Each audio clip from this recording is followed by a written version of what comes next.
Salut à tous, c'est Faustin, le gérant du GK Trading. J'espère que vous allez bien. Bienvenue dans cette nouvelle vidéo. Aujourd'hui, je voudrais simplement vous présenter 3 erreurs, ou plutôt 3 éléments qui sont trop souvent méconnus par les personnes qui souhaitent se lancer dans le trading. Alors ça va pas être des erreurs au sens large, mais quelque chose de très précis. Et je vais vous montrer des exemples concrets, notamment avec la plateforme de trading. Donc si vous souhaitez vous lancer dans le trading, vous êtes au bon endroit. Regardez bien cette vidéo jusqu'au bout, ça peut vous permettre d'éviter de perdre bêtement beaucoup d'argent. Avant d'aller plus loin, comme d'habitude, n'oubliez surtout pas de vous abonner à cette chaîne YouTube et si vous avez des questions, bien sûr, mettez-les dans les commentaires, je les lis tous et je vous réponds. Allez, c'est parti, on passe tout de suite sur mon écran.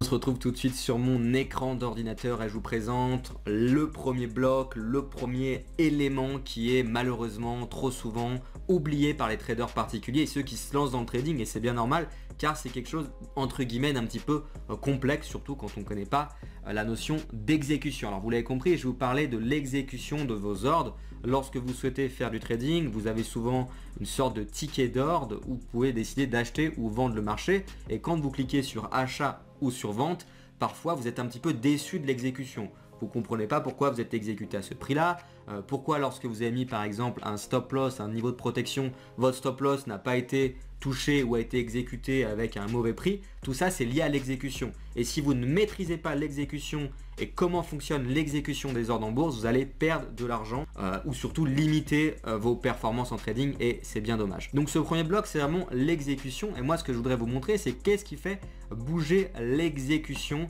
lorsque vous faites du trading. Qu'est-ce qui va impacter plutôt la qualité d'exécution? Alors déjà le premier point c'est le calendrier économique qui va entre guillemets impacter votre exécution. Alors non pas le calendrier en tant que tel mais surtout les statistiques qui vont sortir sur le calendrier économique. Lorsque vous investissez en bourse ou que vous faites du trading, vous devez impérativement regarder le calendrier économique et essayer si possible, c'est comme ça que je fonctionne, de vous écarter des annonces économiques, car lorsqu'il y a des annonces économiques, par exemple des annonces sur les taux d'intérêt, typiquement la Fed, c'est ce qu'on a ce soir, je vais vous montrer ici le calendrier économique, à 20 h décision de la Fed sur les taux d'intérêt, autant vous dire que le SP500, l'euro-dollar, à ce moment-là, aux alentours de 20 h, il va bouger ultra violemment. Ça veut dire que vous allez chercher par exemple à être exécuté ici, que ce soit à l'achat ou à la vente, vous allez être exécuté ici. Donc ça peut être favorable ou défavorable, c'est-à-dire un glissement de prix. Et clairement, ça peut impacter très souvent votre performance. Donc ça c'est le slippage, c'est un glissement, donc une mauvaise exécution en raison d'une statistique économique. Donc si vous vous lancez dans le trading, prenez bien en compte les statistiques économiques. Mon conseil c'est toujours le même, lorsque vous êtes sur investing.com dans le calendrier économique, c'est de filtrer les stats qui ont 3 étoiles d'importance et vous cliquez sur appliquer. De cette manière, vous allez simplement vous écarter du marché lorsqu'il y a des statistiques économiques. Ceux qui me suivent sur la chaîne, j'en parle tout le temps, mais c'est super important justement pour améliorer votre exécution et éviter d'avoir une analyse graphique technique qui est en définitive bonne et qui va être impactée par de la volatilité soudaine et potentiellement vous faire stopper. Donc l'exécution, elle va clairement être liée aux stats économiques, à la volatilité et parfois vous avez du slippage, un glissement, donc une mauvaise exécution. Également par rapport au calendrier économique et surtout aux statistiques économiques 3 étoiles qui vont faire bouger les marchés, vous avez le spread qui augmente. Combien de fois je vois des personnes qui me contactent, qui me disent je comprends pas, ce broker est censé me présenter un spread de 1 point sur le DAX et j'ai pris 3 ou 4 pips de spread. Tout simplement car vous êtes rentré sur le marché lorsqu'il y a une stat économique et donc vous avez des conditions qui sont beaucoup moins bonnes, vous avez vos stops qui sont touchés, alors vous ne pensez pas qu'ils étaient touchés car vous avez le spread qui gonfle et qui se rapproche de votre stop loss et donc l'exécution, si vous ne la maîtrisez pas et que vous ne comprenez pas son fonctionnement et que vous ne comprenez pas que c'est lié aux statistiques économiques et du coup à la volatilité du marché, vous allez perdre de l'argent et diminuer votre performance. Alors je ne vais pas aller plus loin sur cette histoire d'exécution, en tout cas si vous avez des questions, n'hésitez surtout pas à me les poser dans les commentaires, mais vraiment comprenez que si vous souhaitez faire du scalping par exemple, sachant que vous allez chercher quelques points, si vous avez une exécution catastrophique, vous n'allez jamais gagner d'argent. Alors ça c'était le premier point. Le deuxième point que je voudrais vous présenter, c'est ce qu'on appelle les gaps en trading. Et bien sûr, lorsqu'on parle de gap, qu'est-ce qui va vraiment être difficile à gérer quand on est particulier? C'est la gestion du stop loss. Alors ce qu'il faut savoir, c'est lorsqu'on traite par exemple les indices, les actions, un petit peu moins le cas sur le forex, vous avez des gaps de de marché. C'est-à-dire que vous êtes en position par exemple le vendredi soir, vous avez ici le SP500 par exemple, qui va clôturer en fin de séance et donc vous allez avoir grosso modo le samedi et le dimanche les marchés qui sont fermés et le prix va réouvrir. Sauf que vous êtes rentré par exemple le vendredi soir, ce que je déconseille car les institutionnels vont fermer leur position. Vous rentrez le vendredi soir, votre position se déroule mal, vous ne pouvez pas la clôturer. Vous êtes obligé de rester entre guillemets dans le trade et vous conservez un trade sur le week-end.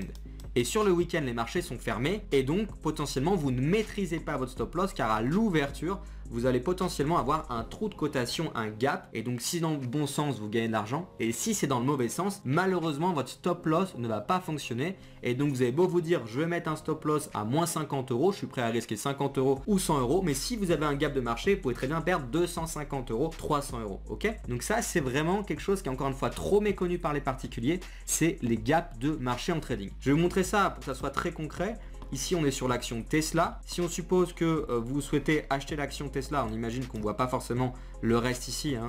Ici, on voit d'ailleurs qu'il y a un gap, un trou de cotation. Vous achetez Tesla à ce moment-là. Vous décidez de mettre un stop à ce niveau-là. Votre stop ici ne sera jamais exécuté. Je mets SL pour stop loss. En l'occurrence, vous allez être sorti du marché juste ici à la réouverture. Ok? Et donc, vous avez un stop loss ici qui était potentiellement à 50 euros de perte. Au final, il sera non pas à 50 euros, mais à 100 euros de perte. Donc, votre gestion du risque sur le papier était top parce que vous avez un stop loss, etc. Vous savez ce que vous risquez. Sauf que vous avez une position d'une séance à une autre qui est ouverte ou surtout ce qui arrive, où là, c'est le plus dangereux, c'est tout simplement quand vous passez un week-end, donc en l'occurrence du vendredi au lundi, vous avez des gaps qui sont potentiellement plus importants et donc votre stop loss ne sera jamais exécuté. Donc ça revient également au premier élément, l'exécution. Donc faites super attention au gap de marché. Donc moi, mon conseil, en fait, il est relativement simple. C'est tout simplement d'éviter de trader le vendredi pour pouvoir justement être liquide, ne pas avoir de position le week-end. Donc les gaps over week, faites super attention. Et vous avez aussi très souvent des gaps sur les indices d'une séance à une autre. Ça dépend si vous avez un broker CFD ou pas. Donc grosso modo, si votre courtier va fournir les prix 24 heures sur 24 du lundi au vendredi et également la nuit. Donc ça, c'est du cas par cas en fonction de votre courtier. Donc faites super attention à ça. Le stop loss n'est pas exécuté quand vous avez des gaps. Et moi, quand j'ai démarré le trading, je ne savais pas ça et j'ai pris une grosse claque lorsque je suis resté en position le week-end. Donc ne faites surtout pas ça. Je vous présente le dernier élément, encore une fois, qui est trop peu connu des traders particuliers car c'est un peu plus complexe. C'est la marge en trading. La marge en trading, c'est lié, si vous voulez, à l'effet de levier. Grosso modo, plus vous avez un effet de levier important. Pour rappel, l'effet de levier, c'est quand vous avez par exemple un compte de 1000 euros et que vous pouvez prendre une position de 10 000 euros. Donc ça va amplifier vos gains, mais également amplifier potentiellement vos pertes. Donc ça peut être assez dangereux. Et donc pour pouvoir avoir la capacité de prendre une position de 10 000 avec un compte de 1000, le broker va mobiliser, si vous voulez, une marge, une partie de votre capital.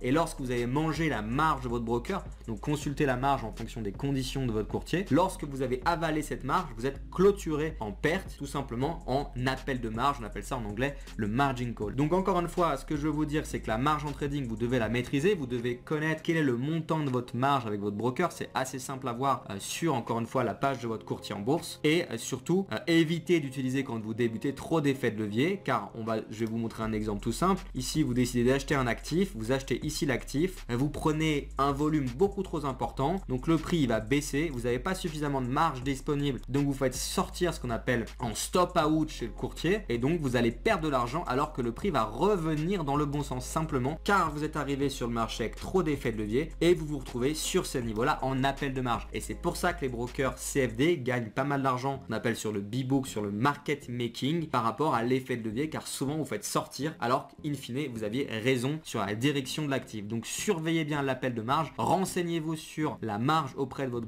courtier car ça peut dépendre des produits, ça dépend de où est situé votre courtier, mais attention à ça, ça peut vous faire perdre énormément d'argent. Et encore une fois, quand vous vous lancez dans le trading, vous ne le savez pas forcément. Donc surveillez l'effet de levier, n'utilisez pas trop d'effets de levier, gérez vos risques et vous allez éviter de vous retrouver ce qu'on appelle en appel de marge, en margin call. Donc je récapitule très rapidement, si vous souhaitez vous lancer dans le trading, faites super gaffe à l'exécution et comprenez pourquoi l'exécution est parfois mauvaise et évitez d'aller sur des marchés et trader lorsque l'exécution peut potentiellement être mauvaise. mauvaise pour les raisons que je vous ai citées.